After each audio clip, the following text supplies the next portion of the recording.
Swayam Prabha. Digital India. Educated India.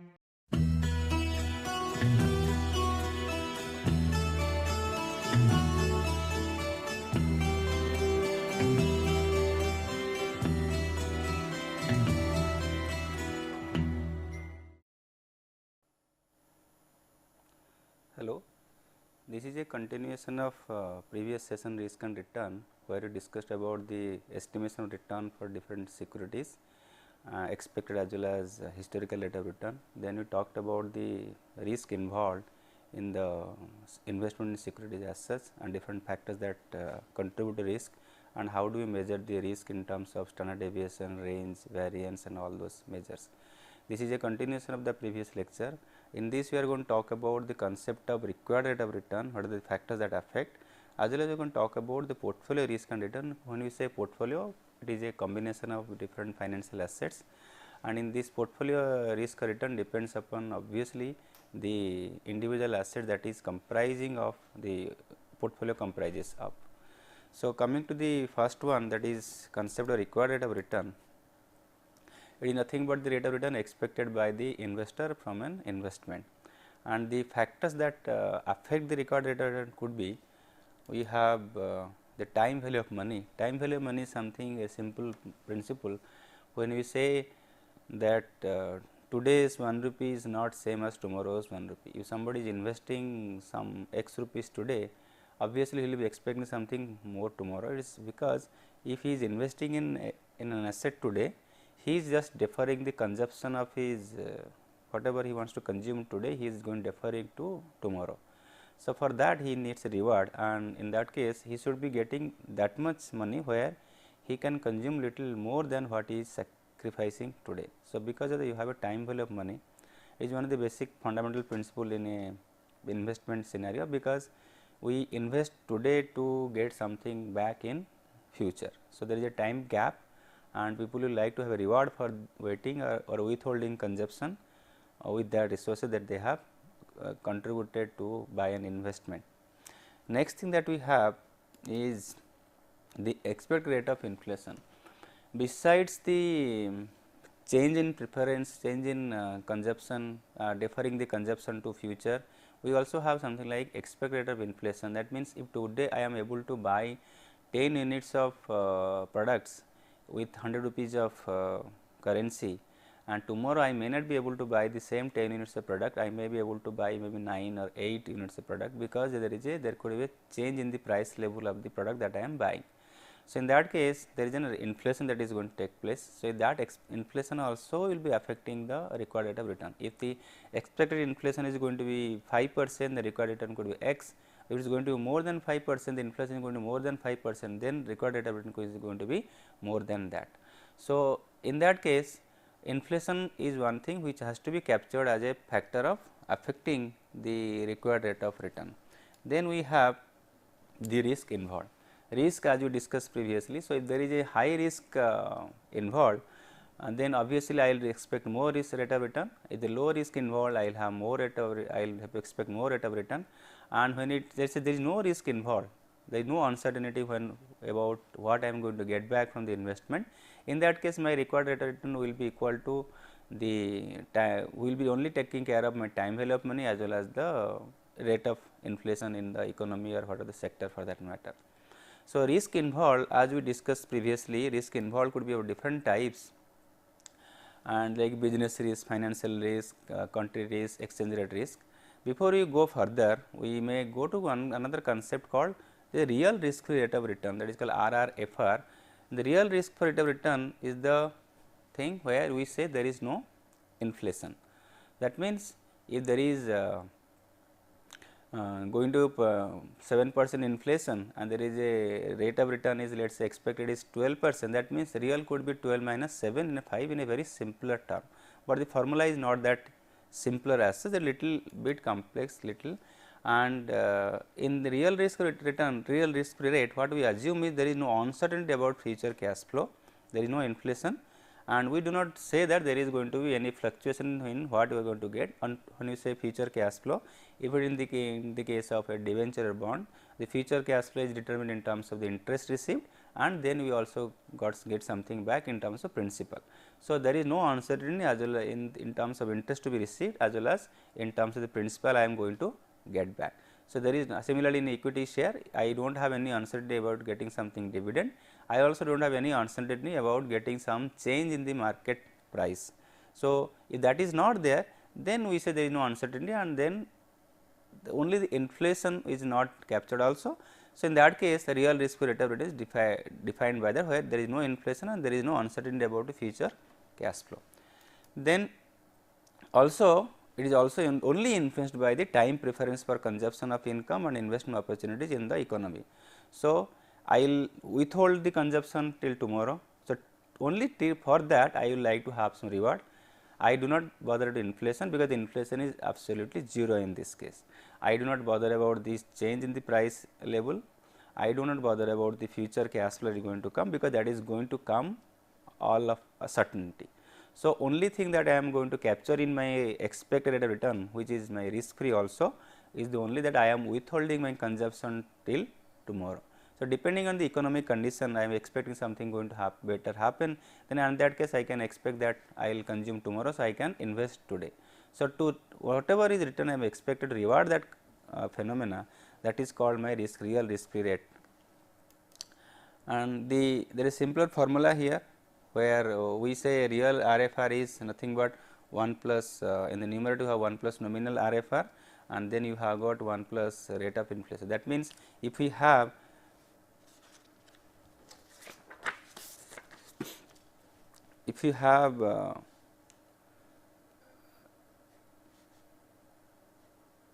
nominal RFR is let us say 0.12 and the rate of inflation is 0.05 or that is called 5%, then my real RFR will be solved like this. It will be 1 plus 0.12 divided by 1 plus 0.05 minus 1. So, that is nothing but 1.12 divided by 1.05 minus 1. So, this is the way one can get the real rate of return, which will be obviously between something between 5 and 12% if you calculate further. Then similarly, we can also find out what is the nominal risk free rate return, which will depend upon the condition in the capital market. That means, if the condition in the capital market is going to be good, then in that case I am going to have more I will expect little more rate of return because the condition is good, and because the economy is going to invest in good assets and the assets are going to give you good return in future. So, for that matter I will expect a higher rate of return as such. Then we have one more thing, that is expected rate of inflation. So, if the inflation is going to be higher, then I will expect more rate of return in a nominal form. And next thing, that if you look at if you change the formula, then 1 plus real RFR into 1 plus expected inflation minus 1 gives this one. So, coming back to this particular point, if you get this as x to calculate, that means we can go to nominal RFR by applying the formula, that is 1 plus x into 1.05 minus 1. So, the same formula has been derived out of the previous formula here, and the nominal is nothing but, so that means you have the real rate of return expected and you one has the also the inflation rate, multiply that and minus 1, whatever that we get, that is called the real the nominal rate of risk free rate of return. Obviously, in this case it is going to be 0.12 because we have used the same input which is used in the previous example. Then next thing is that what is the risk that is affecting, is a continuation of the previous class also. What is the risk that is there which will be affecting the business? So, one is called the business risk. Business risk means the company whatever assets they have put, where the revenue coming from, which type of sector they are operating in. So, and what is the cost structure of the particular company. The cost structure of the company is more in terms of fixed cost and less in terms of variable cost, then they will have to go for a higher production and sales level, so that they can recover and they can break even point, they can think of having some profit. So, the risk is obviously going to be higher if the company is relatively having high fixed cost. So, this is something also known as operating risk, and similarly the company might have gone to different business as such. So, that is also going to affect the business risk of the company. So, if the investor feels that the business risk is higher in this company, so obviously in that case the expected return which captures the risk in that will be higher.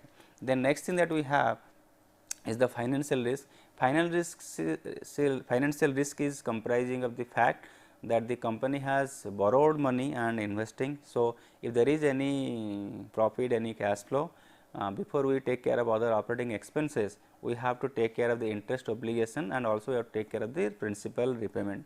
So, there is a claim of the creditors over that, and even is a bad condition or good condition, and if there is a profit making or loss making, whether you have surplus or not, interest has to be paid. So, in a very bad condition, interest has to be paid. In that case, the return that is available for the cash flow available for equity investors becomes very less.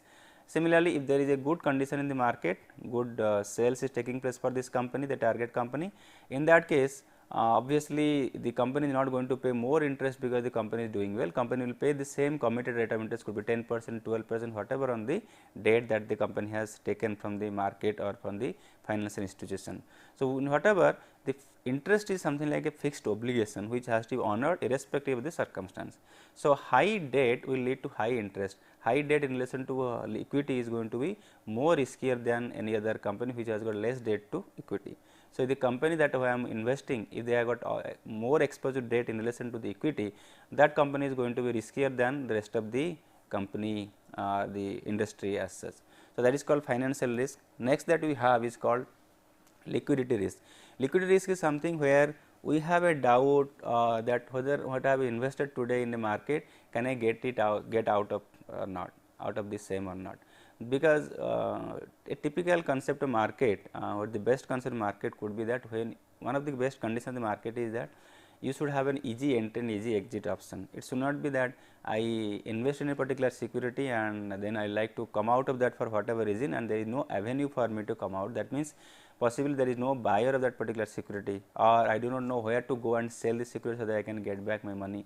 So, that is one. Similarly, if I have missed to invest when the company issued this particular security, now I feel that particular investment is attractive for me, I should have an option to invest in that particular security. So, I can do that in one case the company issues additionally those securities in future course of time, but I need not wait for that. If that particular investment is sold by the existing investor, the investment holder, in that case I can also buy. So, this is something called the provision of liquidity in the market, where you can buy and sell the shares or bonds, debenture or whatever financial asset that you are holding. So, you should not have to wait for some more time to find out who can buy the share. So, if I feel that what I have invested there is a problem in liquidating that particular investment to cash, transferred to someone else, there is no ready made market for that, then obviously I am thinking there is a risk involved as per liquidity is concerned. So, stock exchanges or any exchange, financial exchanges, who is going to facilitate this particular function, that is when you are going to buy and sell this security. So, if you have already bought this security, you can as well sell it and get the cash back. If you have not got it, you can as well buy that security from the secondary market. So, that is what the liquidity is. So, I am presuming the investors presume that liquidity is there or not there, accordingly the risk has to be incorporated. Then we have got something called exchange rate risk. Exchange rate risk could be one way that the company is investing into certain assets, certain raw material they are consuming, which may depend upon the forex rate, because they are importing such items. Another exchange rate risk could be that company's sales itself takes place outside, though they are sourcing and producing everything in the domestic market, but they are selling most of the items in the foreign market.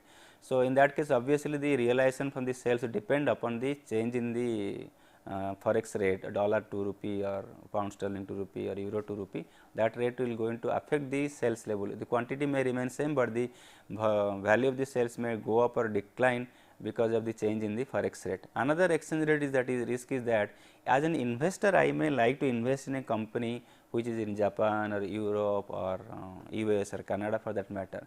So, in that case my investment return and everything will depend upon the forex rate condition, foreign exchange rate condition between the country where I am investing and the country which I belong to. So, that is also going to be there. So, the exchange rate risk is also going to be captured as a part of risk, and if the exchange rate risk is perceived by the investor, then obviously the return expected by the investor is going to be more. Coming to next one, that we have got something called country risk. So, beside the fluctuation in forex rate, the country that I am going to invest, even if the both the countries where I can exchange my, I can buy the asset in a particular currency in both the countries, but still one country may be more riskier to invest than other country because of the political and economic condition in that. If there is some political unrest in that particular country, the democratic setup is not that well functioning. In that case, and there is no proper legal law and all mechanism where you can resolve your disputes and everything. So, if such things, the governing condition is not good in that country, obviously that country is going to be high risk than the other country where these conditions are well set and you do have a good mechanism of governance as well as redressing your the disputes and whatever. So, in that case the country risk is going to be lower. So, I am also going to capture, the investor is also going to capture the country risk as a part of risk when the investor is investing in a particular security, particularly when the security is that belongs to a company which is established and operating in another outside country as such.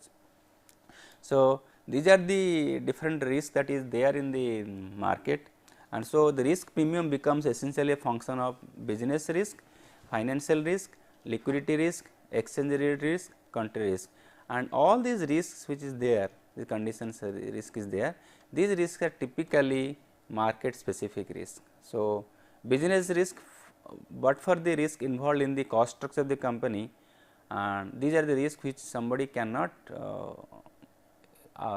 mitigate on its own. So, it is something like a market risk which is called systematic market risk. Systematic market risk means the risk that is involved in investing in a particular asset which cannot be diversified by investing another security. So, these risks are going to continue when whether I change the investment from X to Y or Y to Z for that matter.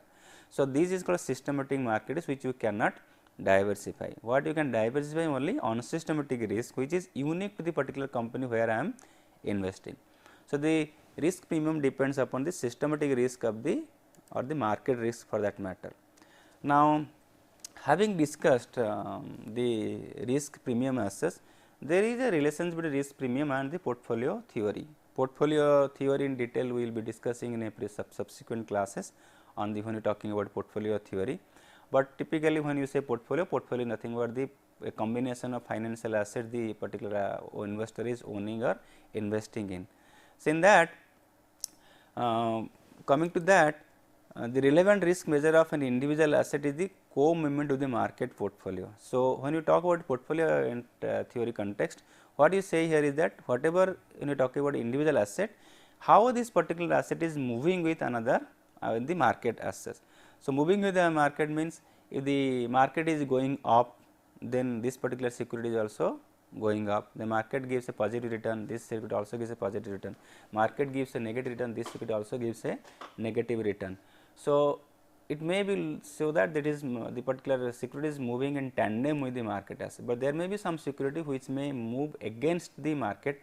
Against means the market is actually upward and this particular stock is actually moving downward. So, there is a expected fall in the market represented by the index like a Sensex or Nifty or Nasdaq index, S&P index. So, I will like to buy the share of that company which is going to actually move upward direction when the market is down. So, that is called moving in opposite direction in the market. So, any share can move in either opposite direction or in the same direction in the market or may not follow a particular path like this direct or indirect path, it may follow its own path. So, this measure that we are talking about is how the particular stock is moving along with the market.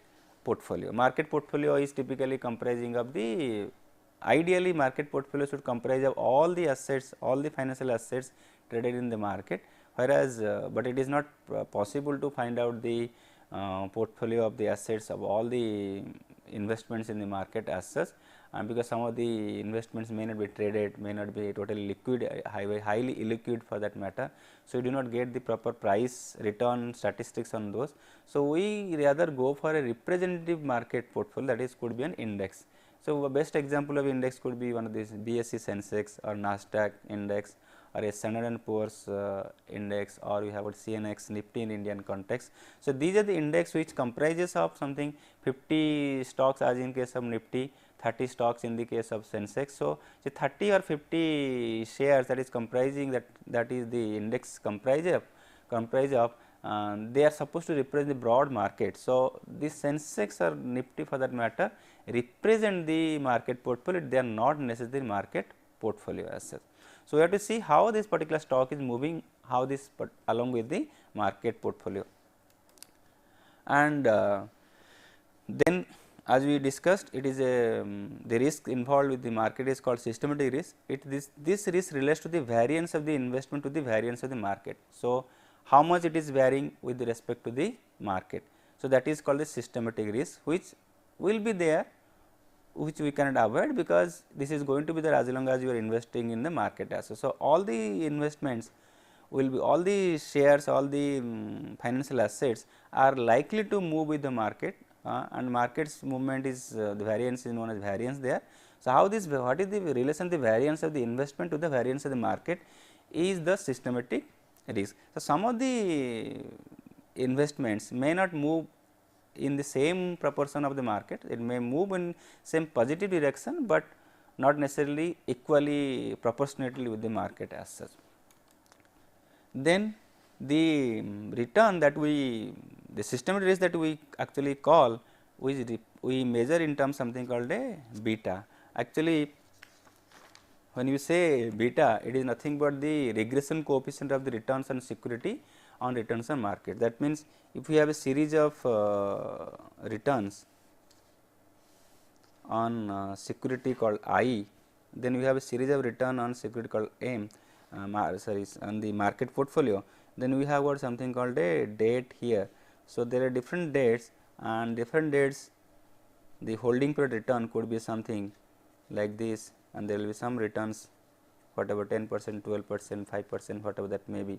Now, when you run a regression of this RI, that is called dependent variable, on the return of market, that is called RM.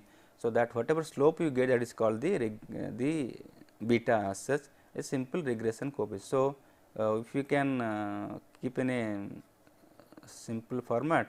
So, we have got alpha plus beta RM plus, in a popular term we have got error term. So, this beta what you are going to get is nothing but running the regression of this return on the security called ith security, which is also known as a dependent variable, and this return on the security I depends on the market return, that is called the independent variable. So, we are saying the security return depends on the market return, and whatever slope you get here, this is beta, that is called beta. So, the beta is high, obviously it is supposed to be more risky, beta is less, it is supposed to be less risky. So, interpreting beta as such, if the beta is found to be 0.80, it implicates that if there is 1% change, could be upward or could be downward in market, that means the market goes up by 1% or market comes down by 1%, then there will be 1% change in the market,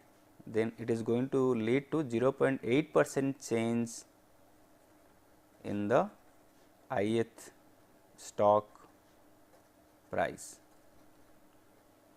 Similarly, the beta is 1.2, so 1% change in market will lead to 1.2% change. That means, when we say 1.2% change, if there is a fall of 1%, it will be coming down by 1.2%. In a 0.8% case, if there is a 1% change in the market, the rise could be up to this and the fall could be up to this. So, this difference between these 2 points, 0.8% here, 0.8% here, obviously is lower than the difference between these two points. So, the when we say change can be upward, change can be downward, and there is a variance you can see it can go down by 1.2%, it can go up by 1.2%. So, obviously looking at that, higher the beta we say higher the risk. So, the particular stock which has got more high beta, so we say higher the risk involved in this particular asset or financial asset for that matter.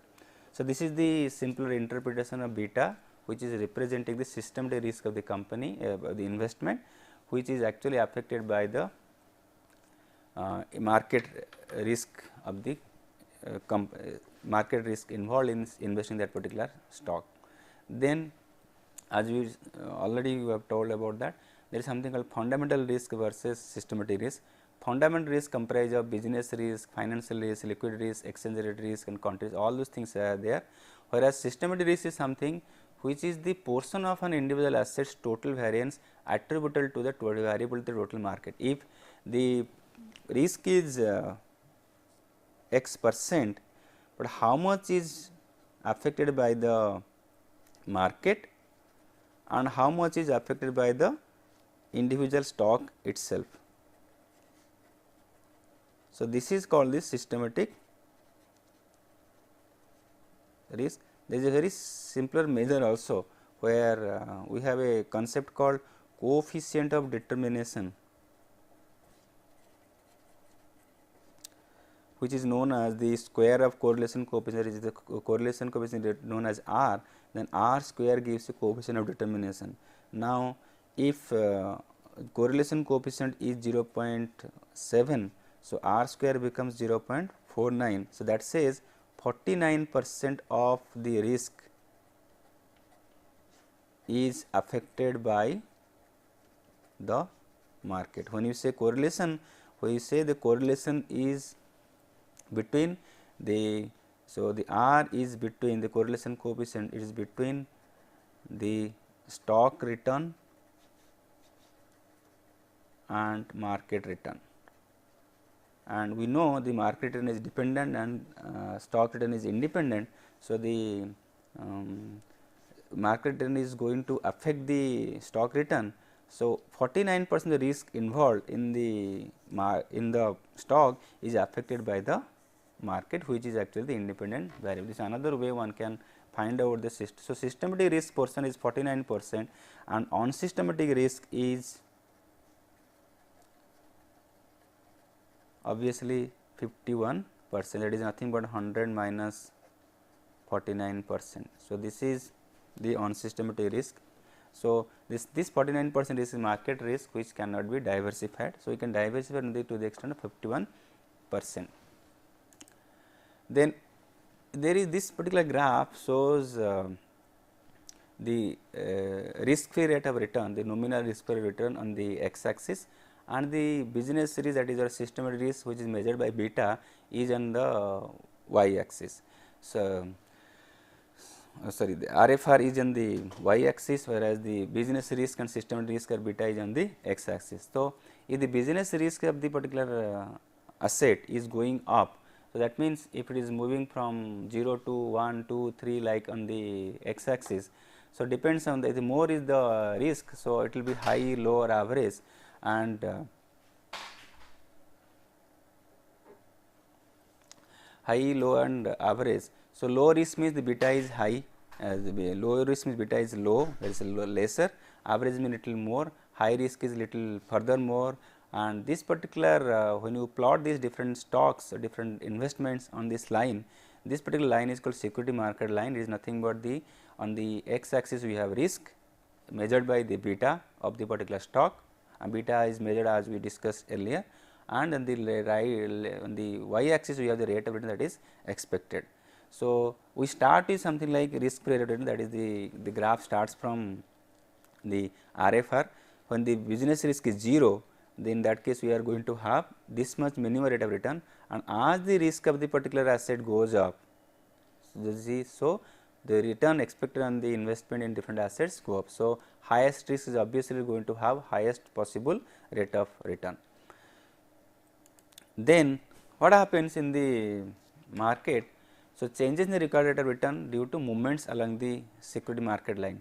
So, if there is I feel the investor feels that the investment is going to have a less risk as such. So, in that case what will happen, if we had an SML as in the graph that is shown in the SML like this, then at this point of time I feel this is the risk involved as per the investor, this is the risk and this is the required, that is the return expected by the investor.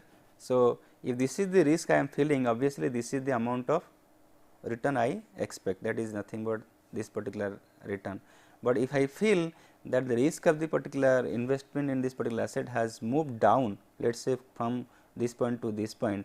So, in that case that means risk is actually moving down from this point to this point, then my return that I am expecting will be now this much. So, in the SML as I move upwards, so my return is going to be higher, as I move downwards my return is going to be less. Moving upwards means I am having higher risk. So, it is not necessary that for every time to come the risk involved in a particular asset is going to be constant, rather it can go down or it can also go up. If it goes up to this particular point, then my return will be little that I have expected written R 2 will be little more, because the risk involved in this particular asset actually has gone up. So, that is the change in the position of a particular stock's return in a particular SML. So, this is a movement from high risk to little lower and further little lower to further little lower risk involved in that. Next, in fact, we estimate like this, where you say risk premium is nothing but expected rate of return minus the nominal rate risk free rate of return. So, this is the difference as such risk premium, and so change in the slope can also be. So, slope means I have a presently the SML is like this. So, this is my slope, this relation between this and this gives the slope, but that means for every additional unit of risk I expect a particular amount of return, but the slope itself may go up.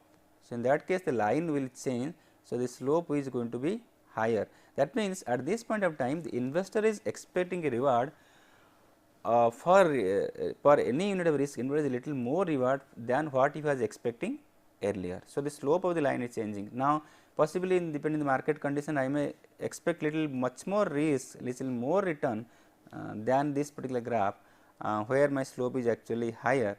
So, in that case I am expecting more return on the investment depending on the risk involved. Earlier if I was expecting let us say 1% extra per unit of risk involved, now I may expect it 1.2. So, the beta might have gone up from one stage to another stage. So, in that case it will be going to be more as such.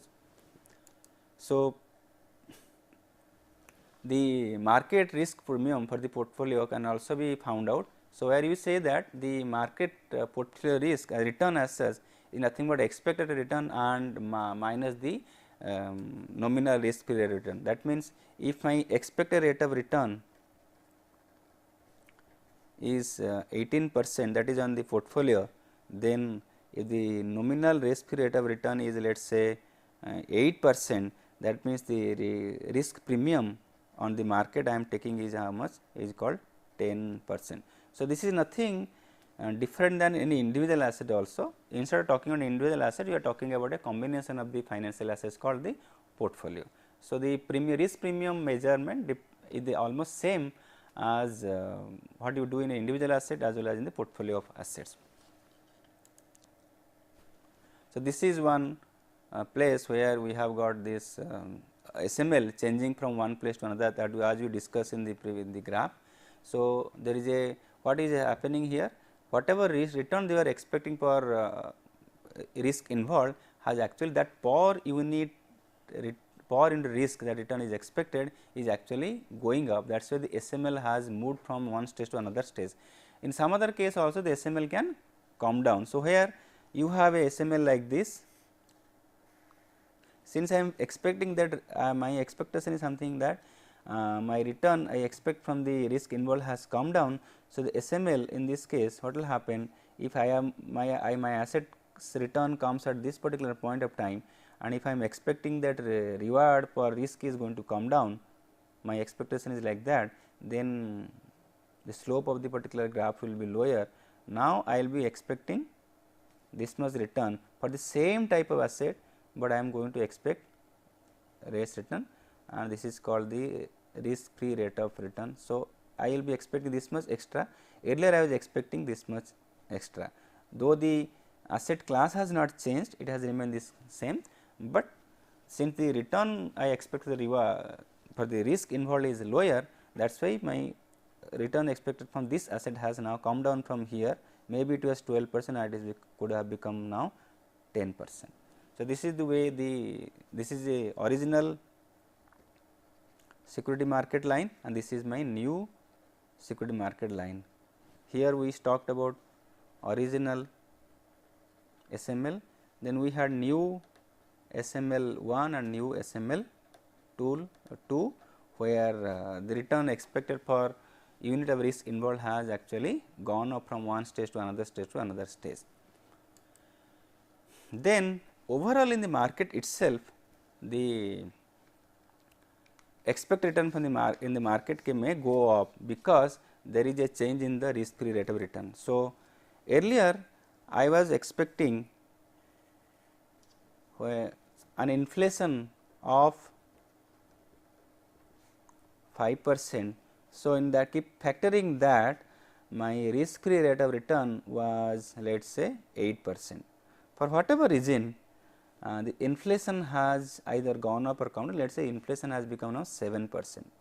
So, quite naturally my RFR will now move up from 8% to at least 10%.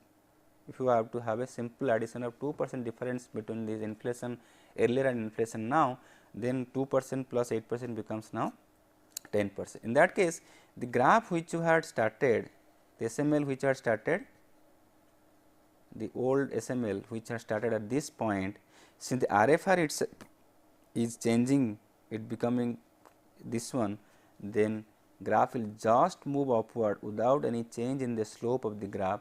So, this becomes a new SML. Now, if I had a class of asset like A, I had a class of asset like B and I had a class of asset called C. If I was expecting here, I was expecting let us say 9%, here I was expecting let us say 11%, here I was expecting actually 13%, these are the percentage here. Then since this RFR itself has gone up from 8% to 10%. So, obviously, this 9 will now become 11% and this 11 will become now 13% and 13 will become now 15. So, there is a upward parallel shift in the SML from old to the new. Similarly, I expect the risk involved in the total overall market is going to be now lower, then in that case my RFR itself may come down from 8% to let us say 6% because of change in inflation, lower inflation, whatever that may be.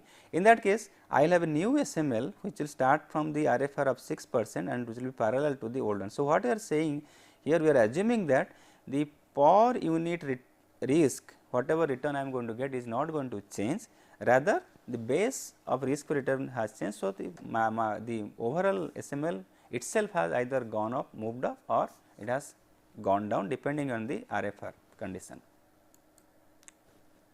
Now, we go to the next part of this particular class where you talk about how do we measure the portfolio return and portfolio risk. Earlier class we have already discussed the portfolio return, but we can also repeat that now. So, the return on a portfolio depends upon the weights involved in the assets that we have and the individual return. So, if you have got two assets called asset called A and asset called B, and if we are going to have 14% return from asset A and 16% return on asset B, and if your weight is involved is let us say 0.50, 0.50 in both the assets, asset called A and asset called B, that is the weight of investment. And if we are expecting return on asset called A as 14% and asset called B as let us say 16%. So, the return on the portfolio This is the return on the asset called ith asset called A or B. So, return on portfolio will be now 0.50 into 14% plus 0.50 into 16%. So, that gives us 7% plus 8%, that is gives you 15% return on the portfolio, between 14 and 16% now. So, if the weights change from 50-50 to 40-60, so accordingly portfolio return is also going to change. So, this is only a 2 asset scenario. You can have n number of assets, and obviously for n number of assets we need to have the weights of the different assets as well as the return expected from the different assets as such. So, we can look at another example where we have got 4 assets, where we have got 20% asset, 20% of investment is in A, 30% of investment in the asset B, and 40 in C, and 10% in the asset called D, and the expected from the each asset is like this. That means 18%, 16%, 20 and 24. Applying the same formula, you multiply 0.20 20% into 0.18. Accordingly, like that for asset D we multiply 0.10 and 0.24. So, overall that you will get is 15.8%. That means, in an extreme case, if I had put money 100% in the asset called C, and then in that case I would have got 20%. Had I put 100% asset called B, I would have got 16%, that is the lowest return, and the C is giving the highest return.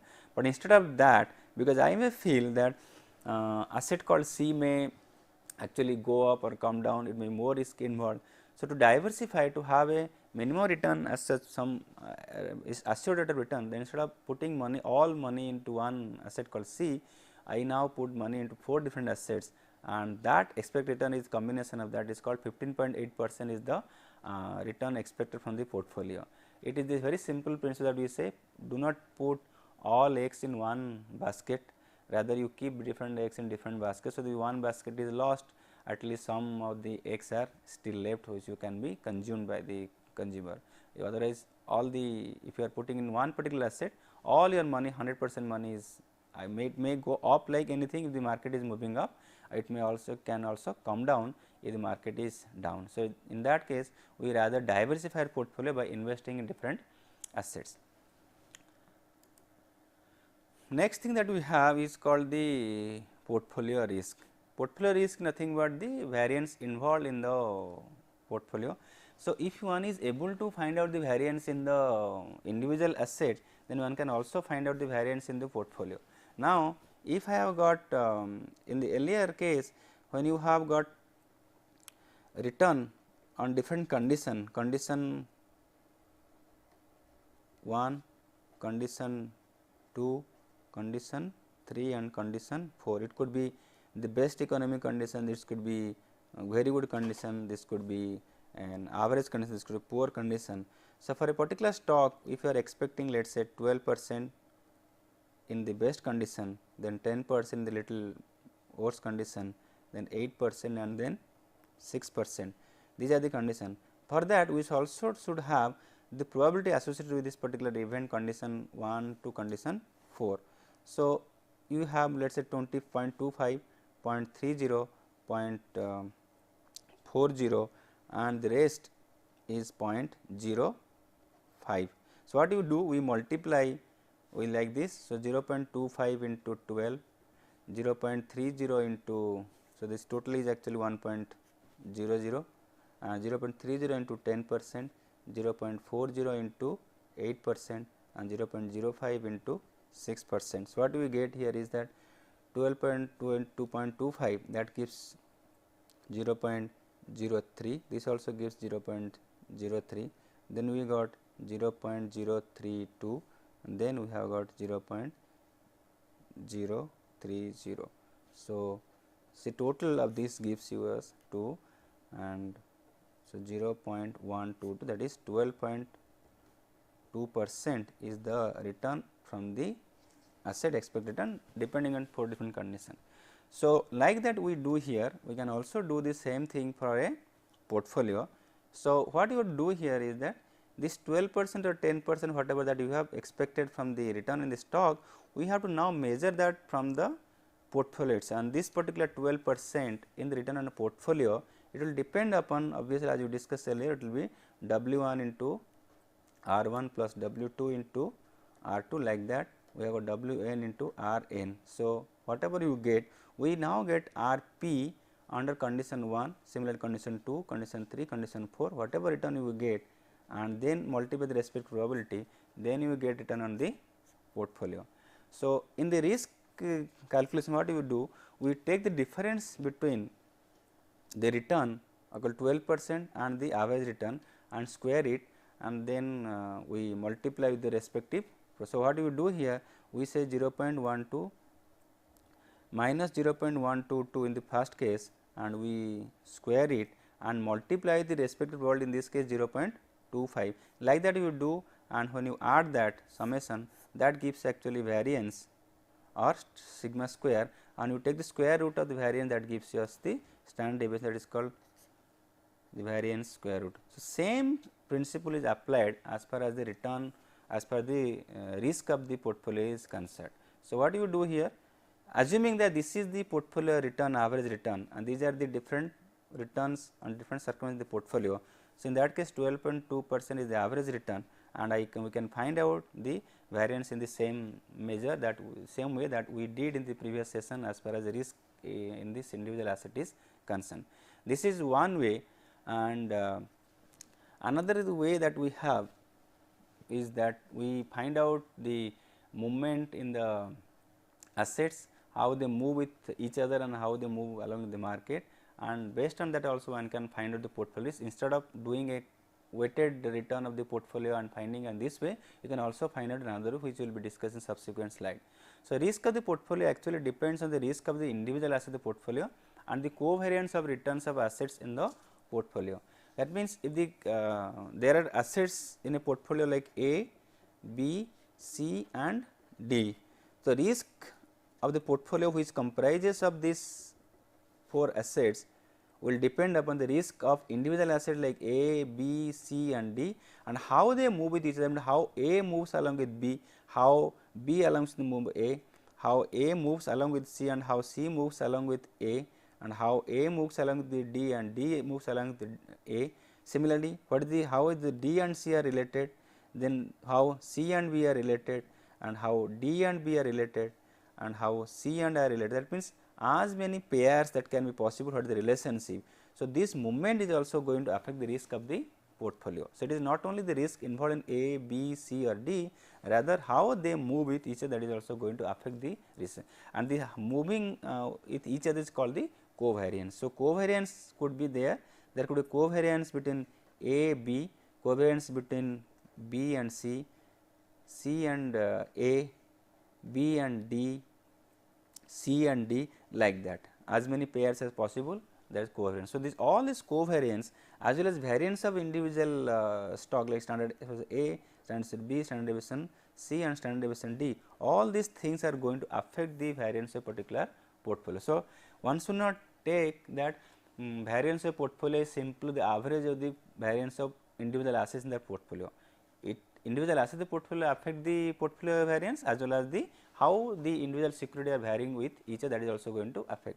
That means, if one asset is going upward, another asset is going to downward. So, that means, the risk involved in one asset is compensated by the risk in another asset as such. So, any gain in asset A is now neutralized by a loss in asset B, or another way you can say a loss in asset B is now neutralized by a gain in asset A. So, that case the risk is going to be reduced. So, risk of the portfolio is expected to be reduced with inclusion of more assets in the portfolio, but there is also, it is not necessary that you have to can increase the portfolio size in terms of number of assets to as many numbers of assets. There could be a limit, optimal limit up to there is 30-40 stocks. If you can have, then the portfolio can be taken as a well diversified portfolio. In a 2 asset portfolio, the return on one asset is negatively correlated, the portfolio risk is going to be lower when the returns of assets are positively correlated. That means, if we have to club make a graph,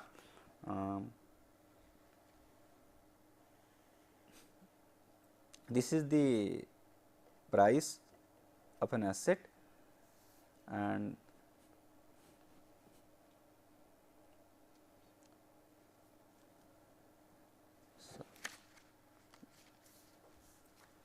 let me go back to this graph once more again.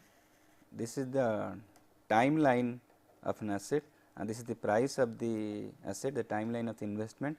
So, if you have an asset called A which is moving like this and you have also an asset B which is also moving like this, almost parallel to asset B, then there will not be any reduction, the diversification. If you are having 100% A and now you are having 50% and 50% B in asset composition, in that case the risk is not going to reduce because the B is moving in tandem with my A assets. But that means there is a rise here, there is also rise, there is a fall, there is also fall here. So, they are not neutralizing each other. That means obviously one can find out there is a positive correlation and very high possible correlation could be 1 here. But if you have a scenario asset A is moving like this whereas asset B is moving like this, in that case if there is a upward movement in asset A and there is a downward movement in asset B. So, they neutralize each other.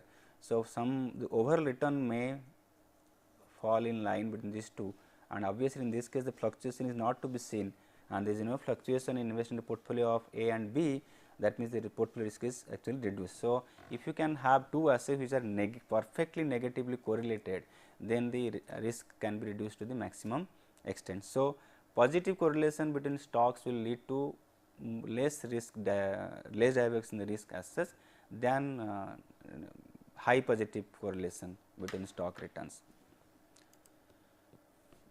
So, as you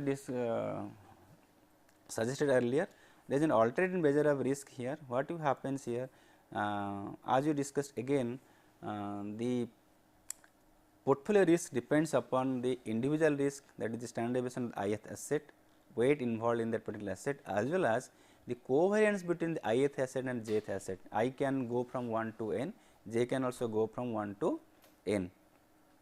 And so, portfolio is standard deviation in the portfolio where the weights are assigned as per the combination asset and the variance returns is given as an asset I. Then we have the covariance, that means we need to have the covariance between two asset return, we also should have the variance of the one asset return in the individual asset in the portfolio.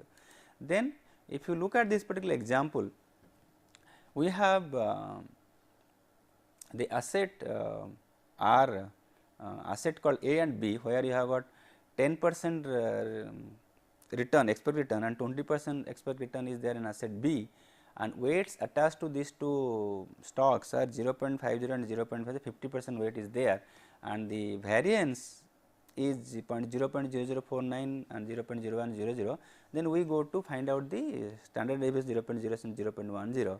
The standard deviation portfolio is nothing but what you do here, the weight square the 0.5 and 0.5, then if you go back to the graph, so the equation, we have got W1 square and standard deviation 1 square, then we will have W2 square and standard deviation 2 square.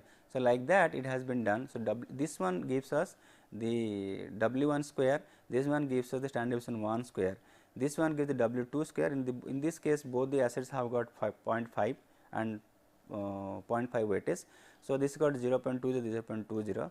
Then this is the relations between asset A and asset B, and this is the relation between asset B and asset A. So, in a two portfolio context, actually these one the third component of this equation and the fourth component equation is nothing but one and same.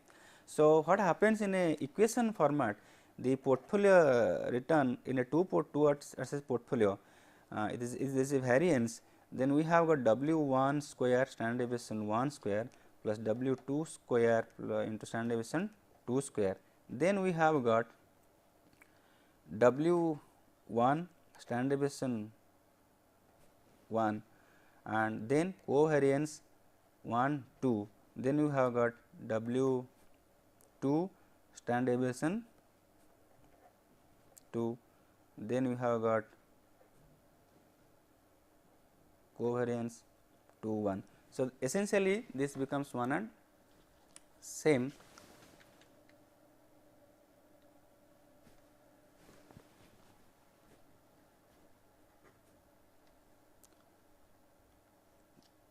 W1 in W2 and W2 into W1, and instead of standard deviation 1 is standard deviation 2 as such.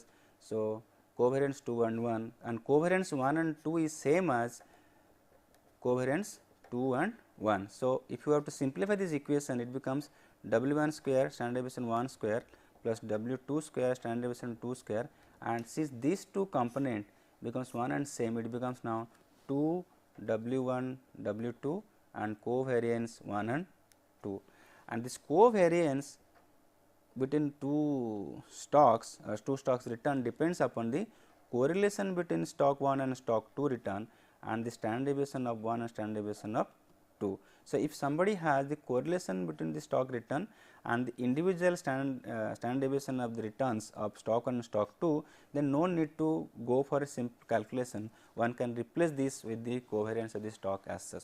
So, if you go to the equation, what we have done is we have taken the 0.6 the correlation coefficient and 0.6 into 0.07 0.10 gives the covariance of the between 1 and 2 or as well as 2 and 1. So, if you go further, we will get a simpler Excel sheet. In this case, we have taken the portfolio risk we are calculating in a 2 security portfolio. So, there is A and B and weights are 0.5 and 0.5 and standard deviation return is 0.15 and 0.12 and correlation is 0.80. So, portfolio variance by applying the formula is now 0.0164 and standard deviation 0.1282. If somebody, if one, there is a 0.80 means high positive correlation. If as we discussed earlier, low positive correlation reduces the risk and because negative becomes much less risky as such. So, if I one change it from 0.80 let us say 0.50, now the portfolio standard deviation it changes from 0.1282 now it becomes 0.1172. If somebody makes it minus 0.5, now 0.1172 has become 0.0687. So, this is the thing what happens is that with less positive correlation the risk of the portfolio comes down, when it becomes negative the risk of the portfolio becomes much lesser. In a 3 security portfolio what we need? We need the weights involved in 3 security, we need the weights the standard deviation also of 3 security, but we need the correlation between A and B, B and C and C and A, all the composition of assets have to be there. Then accordingly the variance can also be found out with this input and we get in the 3 asset portfolio where 35% A and 40% B and 25% C is there, total is 100%. The portfolio standard deviation is now 0.1369. If somebody changes this mix from any other mix to become another mix, then also the standard deviation is going to change. So, if in this case we make this point in the 2 asset portfolio make 0.6, now you make it 0.40, then the standard deviation has changed from something figure now it becomes 0.0780. Now, similarly, that means weights of the assets in the portfolio and the individual assets risk and the relation between 2 different assets return that changes that makes the portfolio risk as such. So, this is the way we covered the how to calculate the risk of the portfolio involved. Thank you.